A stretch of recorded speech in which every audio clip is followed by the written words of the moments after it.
Ne me cassez pas le peigne, le podcast qui vous dit tout sur l'envers du décor des salons de coiffure. Présenté par Julie Véron.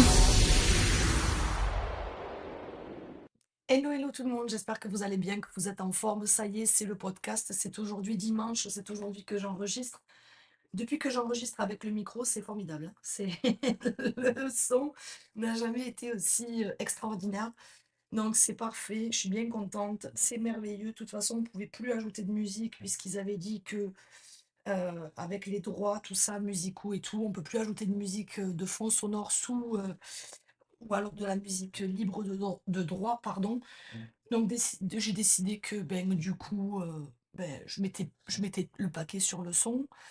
Donc c'est ça qui va arriver. Aujourd'hui, j'ai envie de vous parler d'un sujet. Il y a eu beaucoup de choses qui se sont passées cette semaine, mais je vais essayer de rebondir là-dessus de manière sensée. Parce que tout ce que j'ai vu cette semaine n'était pas sensé. Donc je vais essayer de rebondir là-dessus de manière sensée parce que je trouve que euh, on peut défendre des idées et on peut être contre les idées. Ça, il n'y a pas de problème. Aucun souci. Ça fait partie de ça, ça fait partie de la politique, ça fait partie de plein de choses. Euh, on peut défendre des idées ou ne pas être d'accord. Mais quand on n'a plus d'arguments, les amis, quand on n'a plus aucun argument, pourquoi s'attaquer soit à la personne, soit à son entreprise, soit à ses clients, soit à son mode de fonctionnement? Ça, c'est quelque chose que je ne comprends pas. Tu peux ne pas être d'accord. Tu peux ne pas aimer tel ou tel truc, machin. Mais sans déconner, en fait, je veux dire, à un moment donné, en coiffure, est-ce qu'on est capable, en fait, de créer des débats constructifs? Moi, il n'y a pas de problème. Je te donne mon numéro de téléphone, puis tu me téléphones et on débat avec plaisir. Mais je trouve qu'on est rendu dans un milieu où on est, pardon, où on est à la recherche de qui va avoir la plus longue. Et ça, c'est pas dingue. C'est pas dingue. Donc, je ferai pas une polémique là-dessus parce que ça m'intéresse pas pour de vrai, j'en ai rien à foutre. C'est juste que, en fait, quand on met mon travail en cause, quand on dit oui, c'est de l'arnaque, nanana, en réalité, en fait, on s'attaque pas à moi directement, en fait. On s'attaque, et en me traitant de gourou encore plus, on s'attaque en fait au jugement des autres qui ont choisi de travailler avec moi. C'est-à-dire qu'en fait, que tu t'attaques à moi, super, mais que tu t'attaques au bon jugement de ceux qui travaillent avec moi, c'est pas dingue. Parce que clairement, en fait, pardon, mais clairement, en fait, je vois pas le deal, d'accord? Je vois pas le deal. Donc là-dessus, moi, je suis pas allée sur les pages de salons de coiffure ou peu importe, mettre des avis négatifs et compagnie, mais c'est un peu ce que tu as fait, Johnny, cette fin de semaine. Et c'est un peu ça, en fait, qui est dommageable. Et donc ça, c'est pas fort. C'est vraiment pas fort. Ça veut dire qu'en fait, c'est comme si moi, en fait, j'ouvrais Google, puis je me disais, ah ben lui, connard, je vais mettre un avis négatif sur sa page, comme ça, il aura plus de clients. Non, en fait, tu fais pas ça. Ça se fait pas ça. Ça, c'est nul. Ça, c'est ça, c'est de la merde. Ça, c'est nul. Ça, c'est de la merde verte, je te jure. Donc, tu peux dire que Julie Véron est une abrutie, une connasse, une pauvre merde, parce qu'elle ouvre trop sa gueule, machin truc. Ça, j'ai aucun souci avec ça. Vas-y, fais-le. Il n'y a aucun problème. Mais que tu t'attaques, en fait, à l'entreprise, au travail, à tout ce qui est mis en place, euh, parce que tu n'as pas d'argument, mais moi, j'ai envie de te dire un truc tout simple, hein, mais c'est encore une fois le discours d'un gars, tu vois, encore, tu vois, qui se sent sorti de je sais pas où, tu vois, encore, alors qu'on en a déjà parlé plein de fois, tu vois, au-dessus des autres. Mais en fait, t'es pas au-dessus, Johnny. T'es pas au-dessus, en fait. T'es pas au-dessus. Donc, moi, je dénigre pas ta façon de travailler, je ne sais même pas comment tu travailles, je suis même pas allée voir, honnêtement. Je suis même pas allée voir ce que tu fais, machin truc, avec tes clients pour mettre en cause, en fait, ton rôle de formateur. Je l'ai pas fait, tu vois. Mais toi, c'est ce que tu as fait. C'est ça qui est le pire, en fait. C'est ça qui est pire. Tu vois, tu t'es allé dénigrer gna, gna, gna, parce que tu te crois peu, peu, peu. Et en fait, mais sais, remets les choses en rapport. On parle de TVA, on parle de manifestation, on parle de débrancher les TPE, on parle de ça. Ben reste là-dessus, quoi, tu vois. Reste là, quoi. Reste là. Tu vois, moi, je dis que le business, c'est pas ça. Moi, je dis que le business, c'est pas ça. Oui, en France, on paye trop de charges. Mais dans n'importe quel pays au monde, sauf si tu t'installes à Dubaï, au Panama ou aux Bahamas, tu payes des charges, tu payes des impôts, tu payes des taxes, tu payes des trucs, tu vois ce que je veux dire? Et si ça te convient pas, mais prends un putain de billet d'avion et déménage. Tu vois ce que je veux dire? Déménage. Vas-y, pars. Salut. Tu vois ce que je veux dire? Déménage. Tu sais, tu crées une entreprise. Au Mexique, en passant, là, créer une entreprise, c'est une tanasse. C'est pire que ce que tu penses. C'est épouvantable. Tu veux qu'on en parle? On va en parler. Il n'y a pas de problème. Tu vois, moi, là, je suis en train d'ouvrir un salon. Déjà, là, pour monter ta société, c'est une tannée quand tu es étranger. Tu la montes pas comme ça, là. Tu vas pas voir ton comptable, faire un prévis, demander un prêt à la banque, ouvrir ta société et opérer, là. On n'est pas là, là. Tu vois ce que je veux dire? Au Québec, c'était facile. Ici, là, au Mexique, c'est pas facile. Du tout. Du tout.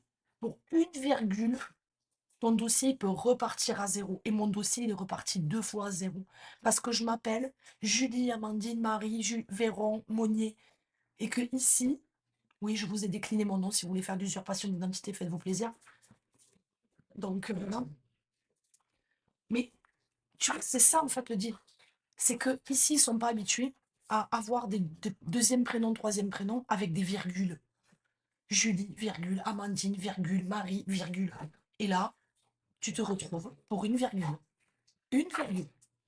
à devoir tout recommencer à zéro. Ensuite, je m'appelle Véron, tout le monde le sait, épouse Monnier. D'accord? Donc, sur mon passeport, il y a marqué Véron, EP, donc et accent, P, Monnier plus loin. Mais ça, EP, ils ne connaissent pas ça. Donc, c'est quoi ce truc? Tu vois ce que je veux dire? Donc là-dessus, encore, tu dois batailler. Tu dois faire appel à un avocat. Tu dois refaire tes papiers. J'ai dû repartir à l'immigration. Refaire parce qu'il manquait une virgule et parce que les impôts ne voulaient pas prendre en compte pour avoir mon numéro d'entreprise.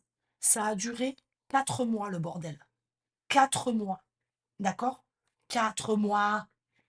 Ça, c'est la première chose. Ensuite, quand tu es étranger, tu n'as pas le droit au crédit bancaire, Jacqueline. Tu n'as pas le droit. Tu vois? Tu t'autofinances. Tout. Tout est autofinancé. Je t'explique parce que t'as pas l'air de comprendre en fait le truc. Tu vois, tu me traites de gourou, de meuf qui a tendance tu vois, à faire les choses facilement et tout, mais je t'explique parce que je crois que tu comprends pas. À mon avis, je pense que tu comprends pas. Donc, je suis là pour t'expliquer, puisque tu veux des explications, je vais te les donner. Puisque tu fais par podcast, mais je vais le faire par podcast interposé, d'accord? Donc, je te réexplique. Donc, moi, je suis étrangère, d'accord? Je suis pas de nationalité mexicaine. Je parle parfaitement l'espagnol. Je peux te faire le podcast en espagnol si tu quieres. Lo podemos hacer, no hay problema. Lo voy a hacer. Hablo en español perfectamente. Lo hablo todos los días. No hay problema. ¿T'as compris? Donc, je suis pas venue au Mexique, en fait, pour de l'exil fiscal. Es porque hablo en español. Y lo hablo bien. Y puedo hacerte el podcast en español. No hay problema. Y puedo cambiar de français en espagnol. No hay problema. Donc, tu vois, je parle très très bien espagnol. Depuis tout le temps, depuis que j'ai 12 ans. Et on se dit, ouais, machin, elle est partie au Mexique. Non, non, non, je parle couramment espagnol. Donc, tu vois, déjà, ça, pour les papiers, j'ai pas de problème avec ça. Heureusement, parce que j'ai des problèmes dans autre chose, tu vois, vraiment. Donc, euh, donc ça, c'est pour ça. Ensuite, donc, comme je te disais, tu es autofinancé. Donc, ça veut dire que là, j'ai acheté un local, j'ai acheté une maison, j'ai acheté une voiture, je vais faire des travaux. Je mets un salon en marche à mes frais. J'ai aucun droit à l'erreur. Le seul petit prêt que j'ai eu, c'est parce que mon entreprise va bien, pour de vrai. J'autofinance les travaux, j'ai le droit à un petit prêt en fait de 50 000 que je vais garder que je vais garder en trésor, d'accord? Donc, je suis obligée de tout te dire là, parce que je crois que tu comprends pas. Et donc là-dessus, on part, tu vois. Imagine, là, pour avoir un permis de construire, juste pour faire l'intérieur, hein, c'est 3 mois, tu vois. Donc j'ai acheté un local en juin. J'espère pouvoir l'ouvrir en février, tu vois. Là, tu commences à... D'accord? Donc c'est 3 mois juste pour avoir le permis et avoir le droit de faire des travaux à l'intérieur. Ok. Euh, donc là, on le demande maintenant. Très bien. On l'aura peut-être, on espère, dans 1 mois et demi, 3 mois max. D'accord? Et ensuite, on pourra commencer à travailler. Je te laisse le deal. Ici, là, il n'y a pas de normes. Il n'y a pas de trucs, tu vois. Donc, tu es obligé de faire confiance à des gens qui vont te faire les travaux, mais tu n'es pas sûr, tu vois. Tu n'es pas sûr. Donc, ça, c'est encore ça. Ensuite, on va sûrement ouvrir, tu vois. On va sûrement ouvrir. Donc, là encore, on est obligé, en fait, d'embaucher des gens qui ne sont pas formés. Donc, il va falloir que je forme du personnel, de A à Z. Parce qu'ici, les études de coiffure, c'est pas les études de coiffure de France. Alors, vous vous plaignez que vous faites des années d'études et blabli blabla, mais aujourd'hui, notre métier, il est reconnu partout dans le monde. Tu vois? Partout dans le monde. Donc ça, c'est pour ça. Donc là, je vais devoir former des gens. Et donc, on y va. Tu vois? Donc déjà, euh, ensuite, je vais t'expliquer un truc hyper simple. Hyper simple. Là, tu te dis, mais pourquoi aller au Mexique alors? Parce que j'avais envie de le faire. Parce que pour moi, la difficulté, elle existe, oui, mais j'avais envie de le faire. Donc, tu vois, là, déjà, tu es en train de te poser pas mal de questions. Ensuite, il y a un taux d'imposition sur les entreprises ici qui est à partir de 0 euros. Donc, il n'y a pas d'exonération fiscale, c'est 30%. Il y a une TVA à 16, d'accord? Alors, tu te dis, oui, mais c'est beaucoup moins qu'en France. Je t'explique. Il y a un truc que tu sais pas. Il y a un truc que tu ne sais pas. Je vais te l'expliquer. Il y a des impôts invisibles ici. Mais c'est ça qui est ça, tu vois? Donc, tu penses que la meuf, elle est exilée fiscale. Tu penses que la meuf, parce qu'elle habite loin, elle a le droit de fermer sa gueule. Tu penses que la meuf, elle est hyper easy là où elle est, en fait, mais t'as même pas idée, mon Johnny. T'as pas idée. T'as pas idée une seconde. Ensuite, quand tu insultes mes clientes, quand tu insultes les coiffeuses, quand quelqu'un insulte les coiffeuses en pensant qu'elles sont pas capables de faire, ben là encore, en fait, une fois de plus, tu viens creuser un écart entre le métier tel qu'il est et le métier tel qu'on aimerait qu'il soit. Quand tu incites les Clotilde à manifester, mais que tu leur donnes pas les clés, en fait, ou que tu essayes de leur donner les clés, c'est pas ouf. C'est pas ouf. C'est pas comme ça, en fait, qu'on va relever le métier. Je vous le dis et je le redis encore. On ne relèvera pas le métier en manifestant dans les rues de Paris. On passera pour des cons, ça c'est sûr, mais on ne gagnera pas. Les barbershops, ils sont nés, en fait, parce que, et puis c'est pas d'hier, là, c'est pas d'hier que la coiffure à 10 balles existe, c'est pas d'hier que euh, euh, on est avec ça, mais ça, là, c'est parce que peut-être que nous, à un certain moment, on n'était pas capable de faire de la coupe homme correctement. Tu vois ce que je veux dire? Faire un dégradé à blanc de quelqu'un qui ne faisait pas de l'homme, c'était pas ouf. J'en ai vu des dégradés ratés. Je te le dis là, j'en ai vu des dégradés ratés. Donc qu'est-ce qu'ils se sont dit? Ben, ils ont créé un business. C'est comme la vente. Quand les gens ont commencé à consommer dans les bleus libellules et consorts, ben, c'est parce que les coiffeurs ne vendaient plus de produits, ou très peu, ou donnaient pas de conseils. Donc ils se sont dit, ben, nous, on va le donner le conseil. On va vendre au grand public, puisque les coiffeurs ne sont pas capables de le faire, que les chiffres de vente sont désolants, et je le dis bien, désolants. Donc dans ces cas-là, on va trouver un autre entonnoir de vente qui va nous permettre de faire plus d'argent. Parce que de base, Jacqueline, le truc qui arrive, puis que j'ai vu hier, puis que je trouve pathétique, de base, quand vous faites ce genre de manifestation, quand vous faites ce genre de promesses aux coiffeurs, qu'est-ce que vous cherchez exactement? Des adhérents, de l'argent, du financement. Vous cherchez à ce qu'on adhère à vos idées et vous cherchez en fait à ce qu'on paye l'UNEC. 150 balles. Voilà. Alors oui, c'est rien, tu me diras. Oui, ils ont des protections juridiques et compagnie qui sont très bien sans doute. Mais pour l'évolution du métier, pour avoir plus d'adhérents, qu'est-ce qu'on propose aujourd'hui à la coiffure?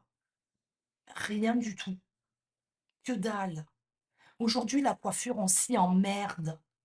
On s'y emmerde. Voilà. Quand tu regardes les commentaires sous les articles de presse, le commun des mortels nous traite comme si on était des abrutis. C'est la vérité. La plupart du temps, en fait, on va dire 50% des gens, ou on va dire même plus, allez, 80% des gens ont vécu une expérience douloureuse chez le coiffeur. Moi-même, n'importe qui a vécu une expérience douloureuse. Pourquoi? Parce que tout le monde veut s'improviser à faire de la technique, des ci, des là, mais qu'il y a très peu d'experts aujourd'hui. Et que si, en plus de ça, on, on se tire dessus entre nous parce que ah mais lui, t'as vu les prix qu'il pratique, mais c'est du vol, mais t'as vu, mais vous êtes pas bien ou quoi?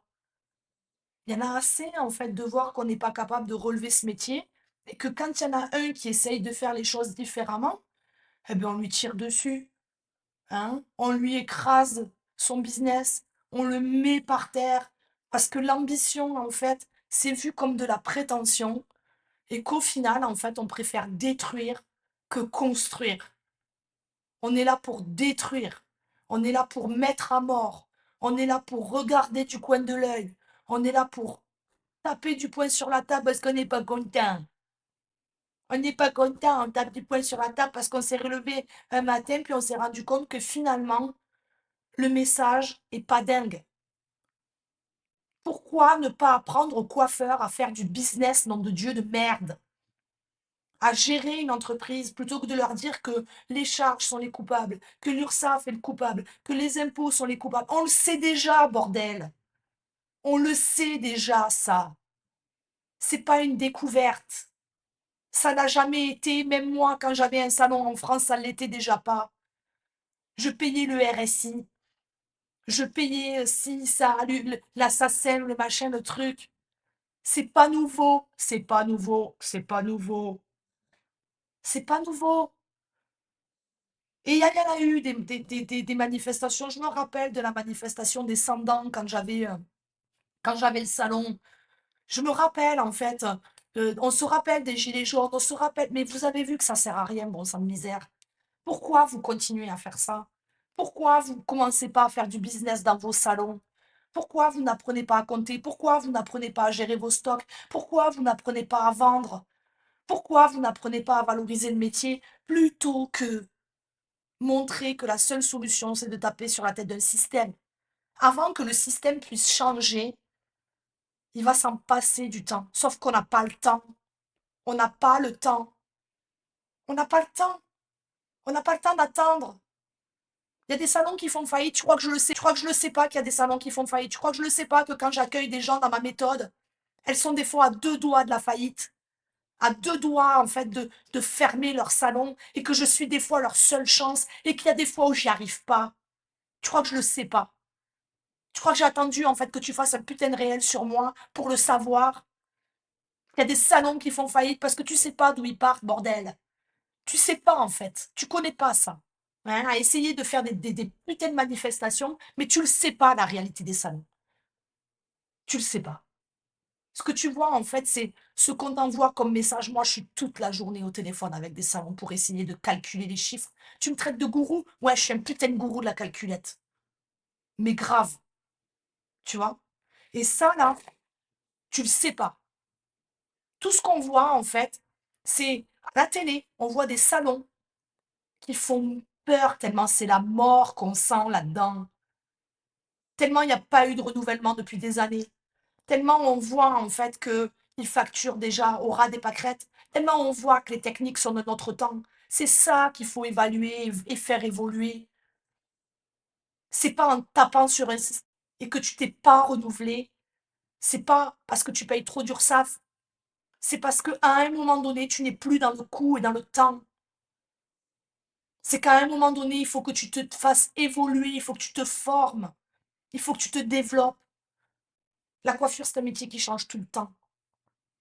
Et en dénigrant comme ça les coiffeuses, en leur disant que c'est des abrutis parce qu'elles veulent se faire évoluer, tu insultes tout un métier. Parce que je ne sais pas si tu sais, mais il y a beaucoup plus de coiffeuses que de coiffeurs.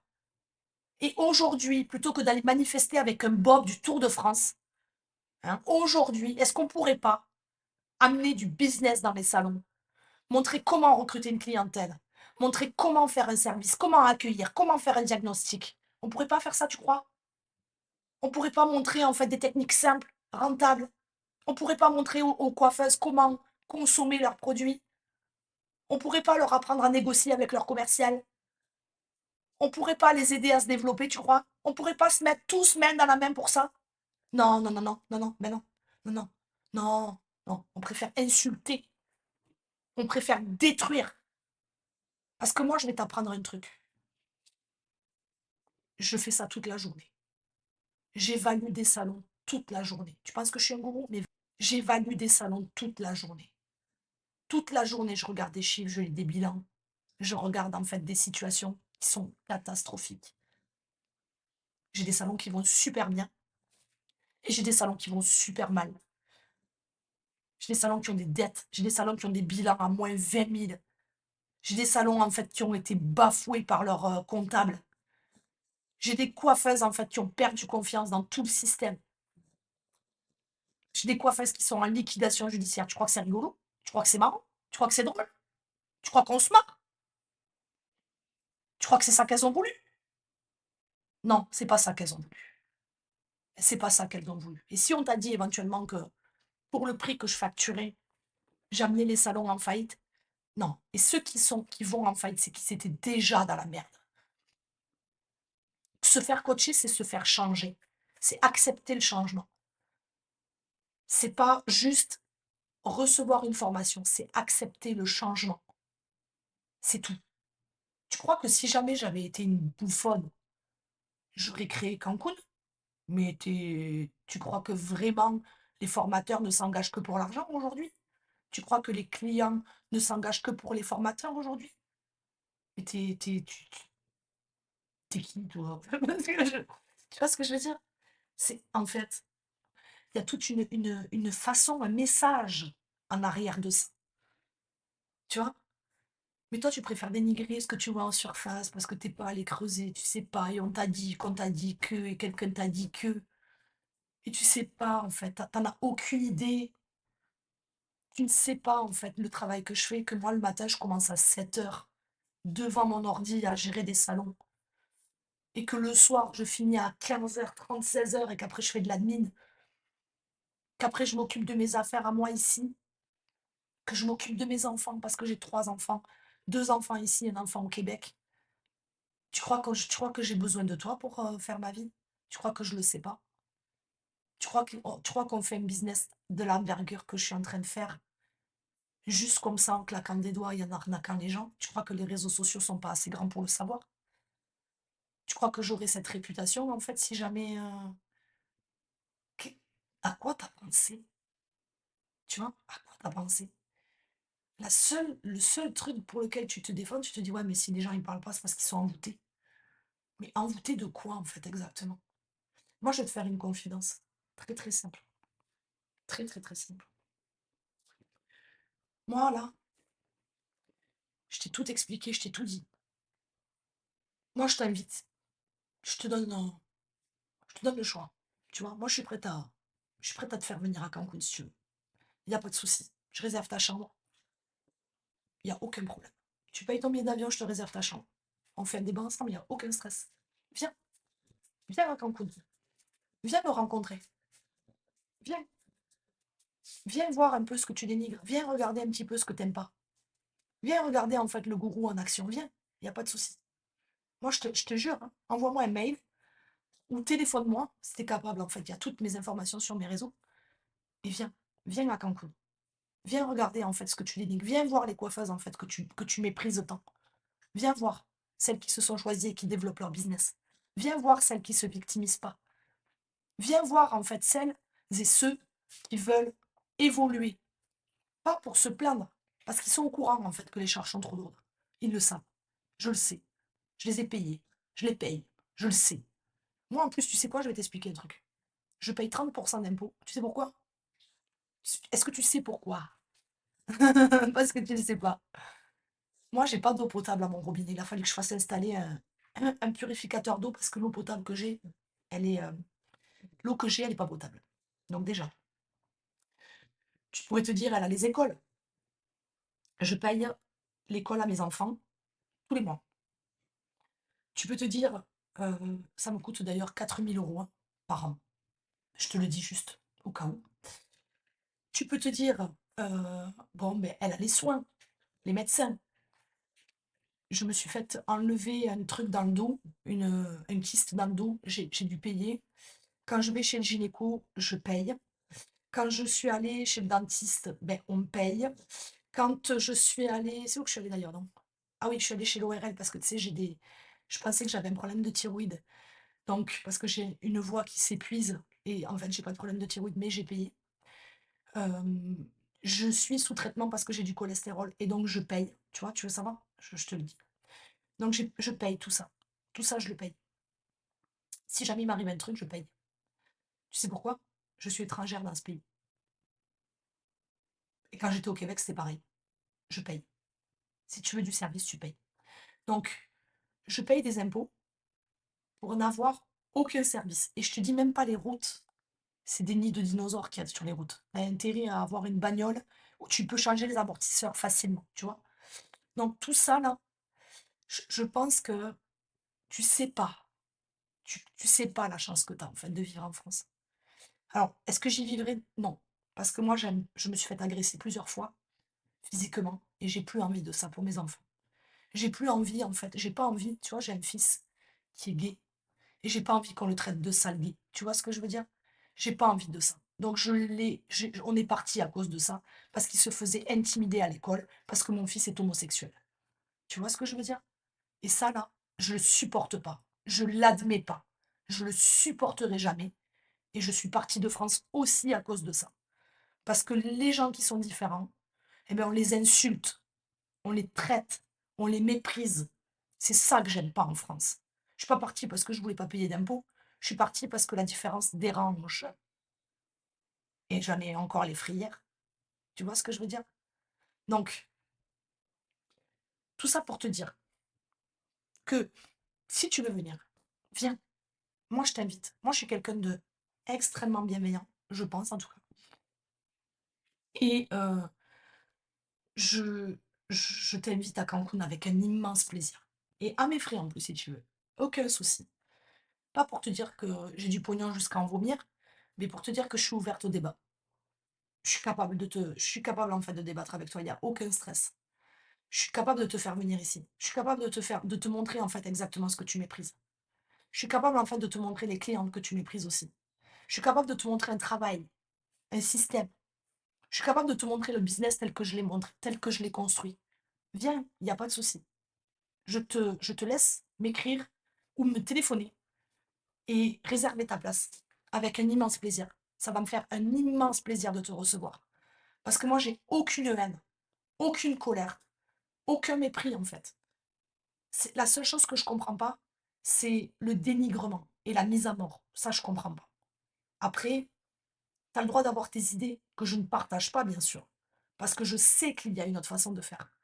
Mais tu as le droit d'avoir tes idées. Mais je ne, jamais, jamais, jamais, jamais, je ne suis venue dénigrer ton entreprise. Jamais. Jamais de la vie. Je dénigre tes idées parce que pour moi, elles sont d'un autre temps. Elles datent d'il y a 10 ans, d'avant les Gilets jaunes.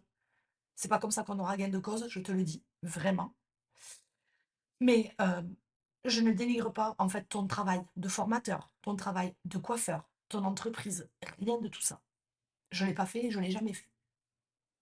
De la même manière que les autres formateurs en business, je ne suis pas venue dénigrer leur entreprise de formation. Même si certains se servent de ChatGPT pour monter des cours, même si certains en fait méprisent complètement en fait la clientèle qu'ils servent, même si euh, on est condescendant la plupart du temps avec nous, même si le but de tout ça est de venir chercher des clients, parce que c'est ça en fait, hein, Vous êtes tous en train de parler à de la coiffure de base pour aller chercher de la clientèle pour vos formations, éventuellement monter des cours de business. Tant mieux, tant mieux, tant mieux, tant mieux, tant mieux. Si vous êtes capable d'aider des gens de manière concrète, que demain matin, elles aient des clés, ils aient des clés pour aller développer leur entreprise, mais faites-le, faites-le. Et tant mieux, j'en suis ravie, parce que pour moi, il n'y a pas de concurrence. Il n'y en a pas. Le but, c'est que tout le monde s'en sorte de la meilleure des façons, mais qu'on arrête en fait de faire croire des choses idiotes. Le travail et le business, ça demande une intelligence chiffrée, ça demande de vouloir changer, ça demande de vouloir se mettre en danger, ça demande de vouloir se développer. Tout le monde n'en est pas capable. Tout le monde n'en est pas capable. Quand j'ai commencé en 2021, tu crois que j'ai eu 100% de réussite? Mais bien sûr que non. Mais évidemment que non. Parce que tout le monde n'est pas prêt à changer, tout le monde n'est pas prêt à évoluer et à faire évoluer son entreprise, tout le monde n'est pas prêt à mettre les clés à l'intérieur. Il y a bien des gens qui prennent des formations balayage et qui continuent à le facturer 130 balles, ou 100 balles, ou 80 balles. Tu vois ce que je veux dire? On n'a pas 100% de réussite en tant que formateur, mais tu le sais très bien, évidemment. Sinon, t'es bête. Sinon, t'es bête. Tu vois ce que je veux dire? Donc, à un moment donné, sinon, on aurait tous, on travaillerait tous de la même manière. Les clients auraient juste une référence. Et c'est tout. Tu vois? Donc, tout le monde n'est pas prêt à changer. Tout le monde n'est pas prêt à évoluer. Mais tout le monde veut essayer. Tu sais pourquoi? Parce que c'est de l'appât du gain. L'appât du gain. Moi, aujourd'hui, tout le monde ne peut pas rentrer dans la méthode. Tout le monde ne peut pas. Je suis désolée. Il y a des fois où j'ai fait des appels où j'ai dit non, je suis désolée. Là, on part de trop loin. C'est trop dur. C'est trop compliqué. Il y a trop de défis. On verra plus tard. Demande-leur. Tout le monde ne rentre pas. Donc, plutôt que de colporter des bêtises, de me passer pour un âne, parce qu'en plus de ça, le pire, c'est que ton capital sympathie s'en est allé, malheureusement, avec tout ça. C'est ce que j'ai reçu comme message. Moi, je te connaissais pas avant Débranche ton TPE, je te connaissais pas. Je t'ai connu comme ça. Et je me suis dit, waouh, ok, bon. Donc moi, je te connaissais pas, t'étais pas non plus une star de la coiffure, et on se le cachera pas. Moi non plus, je le suis pas d'ailleurs. Mais et je prétends pas l'être, et j'ai pas envie de l'être, je m'en fous total. Moi, ce que je veux, c'est développer un métier qui m'a longtemps fait souffrir, qui m'a longtemps, en fait, foutu à genoux, tu vois, où je me suis longtemps sentie imposteur, où longtemps je me suis sentie la petite coiffeuse, en fait, qu'on dénigre, et qu'on regarde, en fait, du coin de l'œil en disant, mais voilà, elle fait son petit travail dans son petit salon, elle fera jamais le million. Tu vois ce que je veux dire? Moi, je veux plus qu'on ait cette mentalité-là. C'est ça, en fait. Et quand tu traites mes clientes de connes, parce qu'elles se sont fait envoûter par un gourou que je suis, ben, en fait, tu continues à colporter cette vision-là, dénigrante, dévalorisante, infantilisante, d'une génération de coiffeuses qui a plus besoin de toi, en fait, pour avancer. Et qui a envie de sortir des sentiers battus. Et qui a envie de se démarquer. Et qui a envie de se développer. Mais ça demande du temps. Ça demande du travail.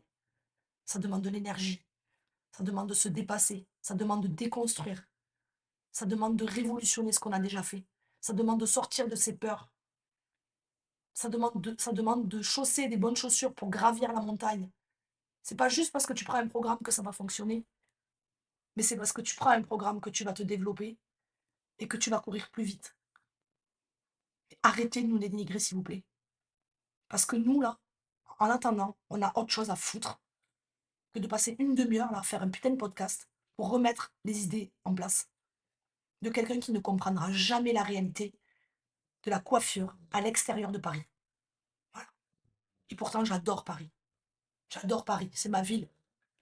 J'adore Toulouse, je ne vivrai pas à Paris, d'accord? Mais j'adore Paris. Et j'adore la coiffure à Paris. Et j'adore la vibe à Paris. Et je dénigrerai jamais la coiffure parisienne et je dénigrerai jamais les Parisiens. J'adore Paris, tu comprends. Mais là, en fait, tu es en train de développer encore plus les clichés de, du Parisien qui se fout en fait du monde qui habite à l'extérieur. Ben non, je te prie de m'excuser, mais tout le monde a le droit d'exister. Et quand les gens, en fait, encensent ce genre de truc, ben c'est pas dingue. Voilà.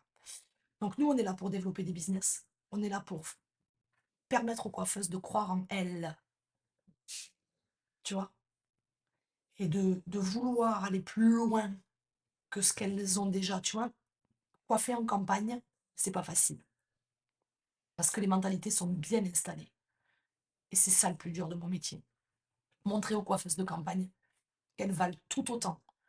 Parce qu'elles se forment exactement de la même manière. Elles partent chez Catherine, elles partent chez Garance, elles partent chez Océane, elles partent chez Magali, elles partent chez Mélanie. Se former. Elles ne payent pas moins cher que quelqu'un qui habite à Paris, à Lyon, à Toulouse, à Bordeaux. Et pourtant, leur clientèle est habituée à ce qu'elles facturent beaucoup moins cher. Tu leur dis quoi à elles? Tu leur dis quoi à elles? C'est quoi ta solution? Ta solution, c'est parce qu'elles payent trop de charges, trop d'URSSAF, trop de ci, trop de là? C'est pas ça la solution. La solution, en fait, c'est de développer une mentalité. De continuer à croire. De continuer à faire croire. Et de développer son public. Et de faire grandir les mentalités. T'es prêt à ça? Est-ce que t'es prêt? Parce que moi, je suis prête. Je vous remercie de m'avoir écouté. Je vous prie de m'excuser. C'est un podcast un peu particulier. Mais j'ai tellement de respect. Je vous le dis, là, ça a été très dur. J'ai tellement de respect envers mon public et les gens qui m'écoutent, les gens qui me suivent, envers mes clientes qui se développent chaque jour et qui se défoncent chaque jour, que je ne peux pas laisser passer ça. Je suis désolée. Je suis désolée, je ne peux pas laisser passer ça en fait. Je me suis tellement battue pour ce putain de métier que je ne peux pas laisser passer ça. C'est impossible. Impossible. Tu ne peux pas nous dire à nous qu'on est des abrutis en fait et que les clientes sont des abrutis. C'est pas possible. La seule chose en fait, c'est que si tu veux te trouver un public, va trouver ton public, va créer ta formation, va développer le business. Mais n'écrase pas ceux qui essayent. Voilà. Je vous remercie de m'avoir écouté. Je vous souhaite une bonne journée. Et on se dit à la semaine prochaine. Merci d'avoir écouté, ne me cassez pas le peigne. Envie de découvrir encore plus de coulisses sur le business de la coiffure? Abonne-toi pour ne louper aucun épisode. Partage et commente pour réagir. Rendez-vous très vite pour un nouvel épisode, toujours présenté par Julie Véron.